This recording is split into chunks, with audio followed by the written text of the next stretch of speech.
ఇక అయోధ్యలో అయితే దీపోత్సవ శోభ అయితే ఒక గిన్నిస్ రికార్డు సృష్టించడం కోసం మాత్రము 26.17 లక్షల దీపాలు మాత్రం వెలిగించడం జరిగింది.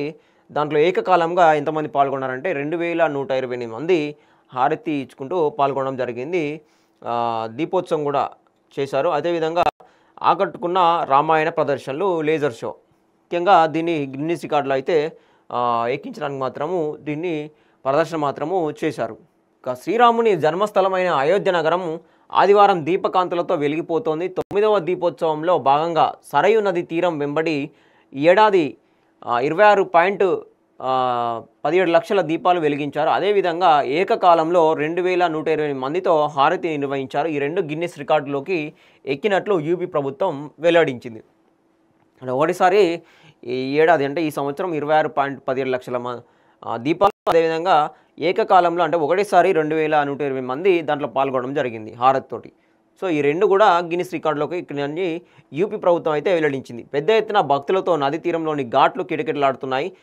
రామోల్లా వంటి సాంస్కృతిక ప్రదర్శనలు, లేజర్ షో విశేషంగా ఆకట్టుకున్నాయి. రామ్కి పైడి ఘాట్లో ఉత్తరప్రదేశ్ సీఎం యోగి ఆదిత్యనాథ్ హారతి నిర్వహించారు.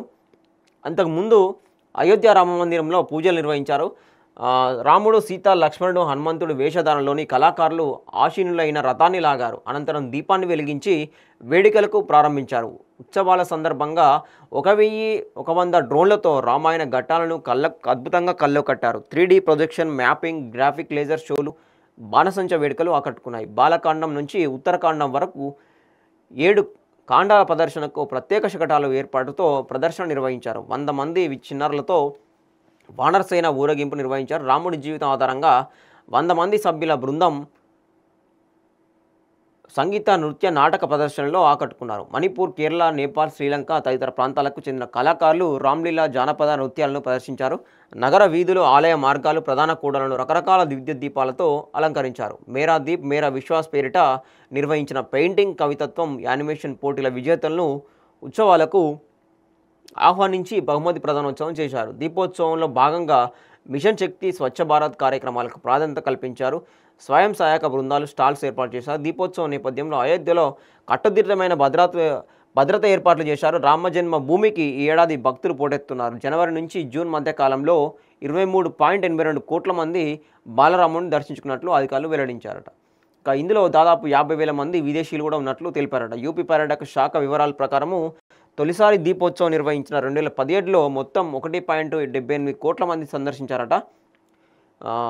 గత ఏడాది ఈ సంఖ్య భారీగా పెరిగిందట. సో మొత్తానికైతే జనవరి నుంచి ఈ జూన్ మధ్యకాలంలో 23.82 కోట్ల మంది బాలరాముని అయితే దర్శించుకున్నట్టు అధికారికంగా వెల్లడించారు. సో దీంట్లో 50,000 మంది కూడా విదేశీయులు కూడా ఉన్నారంట. ఏది ఈ పర్యాటకంలో. సో యూపీ పర్యాటక వివరాల ప్రకారం అయితే తొలిసారి దీపోత్సవం నిర్వహించిన 2017లో మొత్తము 1.78 కోట్ల మంది సందర్శించారట.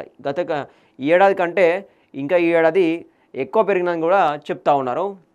మొత్తంగా అయితే మన పండుగలు ఏవైతే ఉన్నాయో ఇటువంటి ఫెస్టివల్స్ అన్నీ మొన్న బతుకమ్మ కావచ్చు, దాన్ని కూడా గిన్నిస్ వరల్డ్ రికార్డులు కూడా ఎక్కించడం జరిగింది. సో అట్లా మన సంస్కృతి సాంప్రదాయాన్ని కూడా ప్రపంచానికి చాటి చెప్పే విధంగా కూడా దీన్ని తెలియాలని చెప్పేసి కూడా విదేశీయులు కూడా పర్యాటకంగా రావాలని చెప్పేసి కూడా ప్రతి ఒక్కరికి తెలియాలని చెప్పేసి కూడా దీన్ని ప్రోత్సహించడం కూడా జరుగుతుంది. దాంట్లో భాగంగానే ఇప్పుడు దీపావళి సందర్భంగా అక్కడ 26.17 లక్షల దీపాలు వెలిగించి 2,000 మంది దానిలో హారతి ఇచ్చే విధంగా పాల్గొనగా చేసి ఇట్లాంటి సంస్కృతిని ప్రపంచవ్యాప్తంగా చాటి చెప్పే విధంగా గిన్నిస్ రికార్డులోకి అయితే యూపీ ప్రభుత్వము ఎక్కించే ప్రయత్నం అయితే చేసింది.